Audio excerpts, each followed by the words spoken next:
ನಮಸ್ತೆ ವೀಕ್ಷಕರೇ, ಮದ್ದೂರಿನ ವಿಶೇಷ ತಿನಿಸು ಆದಂತಹ ಮದ್ದೂರು ವಡೆಯನ್ನು ಹೇಗೆ ಮಾಡುವುದು ಎಂದು ಈ ವಿಡಿಯೋದಲ್ಲಿ ನೋಡೋಣ ಬನ್ನಿ ವೀಕ್ಷಕರೇ. ಒಂದು 5 ಈರುಳ್ಳಿ ತಗೊಂಡಿದ್ದೀವಿ. ನಂತರದಲ್ಲಿ ಈರುಳ್ಳಿಯನ್ನು ಈ ರೀತಿ ಉದ್ದವಾಗಿ ಕಟ್ ಮಾಡ್ಕೊಳ್ಬೇಕಾಗುತ್ತೆ. ಮದ್ದೂರು ವಡೆಗೆ ಉದ್ದವಾಗಿ ಕಟ್ ಮಾಡಿಕೊಂಡ್ರೆ ಚೆನ್ನಾಗಿ ಬರುತ್ತೆ ಎಂದು ಈ ರೀತಿ ಕಟ್ ಮಾಡ್ಕೊತಿದ್ದೇವೆ.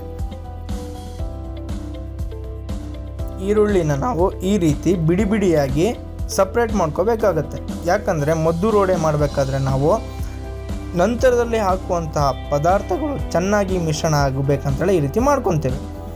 ಒಂದು 25 ಕರಿಬೇವನ್ನು ಫ್ರೈ ಮಾಡಿಕೊಂಡು ಆನಿಯನ್ನಿಗೆ ಈ ರೀತಿ ಹಾಕ್ಕೊಂಡು, ನಂತರದಲ್ಲಿ ಒಂದು 4 ಹಸಿಮೆಣಸನ್ನು ಕಟ್ ಮಾಡಿ, ಚಿರೋಟಿ ರವೆ 1 ಕಪ್ಪು, ಬಾಂಬೆ ರವೆ ಒಂದು ಅರ್ಧ ಕಪ್ಪು, ಬಿಳಿ ಎಳ್ಳು ಸ್ವಲ್ಪ, ಜೀರಿಗೆ, ರುಚಿಗೆ ತಕ್ಕಷ್ಟು ಉಪ್ಪು, ಧನಿಯಾ, ಬಿಸಿ ಎಣ್ಣೆ, 1 ಕಪ್ಪು ಮೈದಾ, ಅರ್ಧ ಕಪ್ಪು ಅಕ್ಕಿ ಹಿಟ್ಟನ್ನು ಇದಕ್ಕೆ ಹಾಕಿ ಚೆನ್ನಾಗಿ ಈ ರೀತಿ ಮಿಶ್ರಣ ಮಾಡಿಕೊಂಡು ಉಂಡೆಯನ್ನು ಮಾಡ್ಕೋಬೇಕಾಗತ್ತೆ.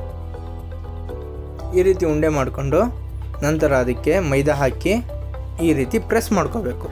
2 ಸೈಡ್ ಈ ರೀತಿ ಪ್ರೆಸ್ ಮಾಡಿಕೊಂಡು ನಂತರ ಬಟರ್ ಪೇಪರ್ನ ಇಟ್ಟು 1 ಸೈಡ್ ಬಟರ್ ಪೇಪರ್ನ ಇಟ್ಟು ಪ್ರೆಸ್ ಮಾಡಬೇಕು. ಈ ರೀತಿ ಪ್ರೆಸ್ ಮಾಡ್ಕೊಂಡ ನಂತರ ಈ ರೀತಿ ತೆಗೆದಿಟ್ಟು ಬಿಸಿಯಾಗಿ ಎಣ್ಣೆ ಕಾದ ನಂತರದಲ್ಲಿ ಇದನ್ನು ಹಾಕಬೇಕಾಗತ್ತೆ ವೀಕ್ಷಕರೇ. ನೋಡಿ, ಈ ರೀತಿ ಹಾಕಬೇಕು, ಹದವಾಗಿ ಹಾಕಬೇಕು.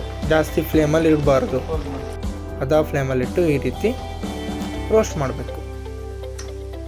2 ಸೈಡು ಮೀಡಿಯಮ್ ಫ್ಲೇಮಲ್ಲಿ ರೋಸ್ಟ್ ಮಾಡಿ ನೋಡಿ ಹೇಗೆ ಬಂದಿದೆ ಅಂತ. ಗರಿಯಾದಂಥ ಮದ್ದೂರು ವಡೆ, ಒರಿಜಿನಲ್ ಮದ್ದೂರು ವಡೆ. ನೀವು ಈ ರೀತಿಯಾಗಿ ಮನೆಯಲ್ಲಿ ಮಾಡಿ.